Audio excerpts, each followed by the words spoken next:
સુરતના હજીરામાં આવેલા કેડિયા બેટ ટાપુ પર લાગેલી આગ મામલે પોલીસ તપાસમાં સૂકા ઘાસમાં કુદરતી રીતે આગ લાગી હોવાનું અનુમાન લગાવાઈ રહ્યું છે. હજીરાના કેડિયા બેટ ટાપુ પર આગની ઘટનામાં પોલીસે ખુલાસો કર્યો હતો. જણાવ્યું હતું કે કેડિયા બેટ પર સૂકા ઘાસમાં કુદરતી આગ લાગી હતી. ટાપુ પર આગ લાગીના વિડીયો વાયરલ થયો હતો, જે બાદ પોલીસ એક્શનમાં આવી હતી. ઝોન 7 વિસ્તારની અલગ અલગ ટીમ કામે લાગી હતી. બોટ મારફતે ટાપુ પર પહોંચી સઘન સર્ચ ઓપરેશન હાથ ધર્યું, જેમાં સૂકા ઘાસમાં ઉનાળાની ગરમીના કારણે કુદરતી રીતે આગ લાગી હોવાનું પ્રાથમિક દ્રષ્ટિએ અનુમાન લગાવાયું હતું. સર્ચ દરમિયાન ટાપુ પરથી કોઈ ગુનાહિત વસ્તુ કે શંકાસ્પદ પ્રવૃત્તિ મળી નથી. હાલ સમગ્ર વિસ્તારમાં પોલીસ દ્વારા તપાસ અને નિરીક્ષણ કરાઈ રહ્યું છે.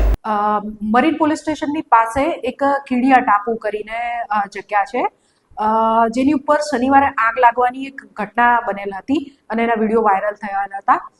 સામાન્ય રીતે મરીન પોલીસ સ્ટેશન દ્વારા રેગ્યુલર પાણીમાં પેટ્રોલિંગ કરવામાં આવે છે. સમયાંતરે ટાપુ પર પણ પેટ્રોલિંગ વગેરે કરવામાં આવે છે.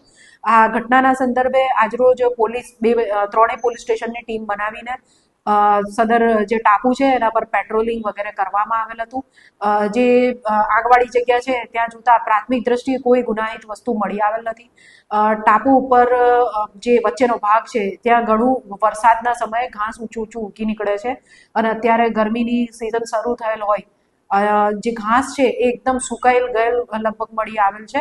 એટલે આવા ઘાસની અંદર કોઈ અગમ્ય કારણોસર જો આગ લાગી તો એ શક્યતા છે કે આગ પ્રસરી હોય. બાકી પોલીસ દ્વારા જે ત્યાં કાર્યવાહી કરવામાં આવી, ત્યાં સર્ચ કરવામાં આવી, ત્યાં કોઈ એવી ગુનાહિત વસ્તુ હાલ મળી આવેલ નથી. મેમ, હાલ વિશેષ જાણકારીમાં આગ લાગવાનું કારણ શું સામે આવ્યું છે? આગ લાગવા માટેનું કોઈ પણ મટીરિયલ કે એવું કોઈ પણ વસ્તુ ત્યાંથી હાલ મળી આવેલ નથી. Bureau report S9 news Surat. અમારી તમામ માહિતીથી અપડેટ રહેવા માટે જોડાયેલા રહો S9 ન્યૂઝ સાથે.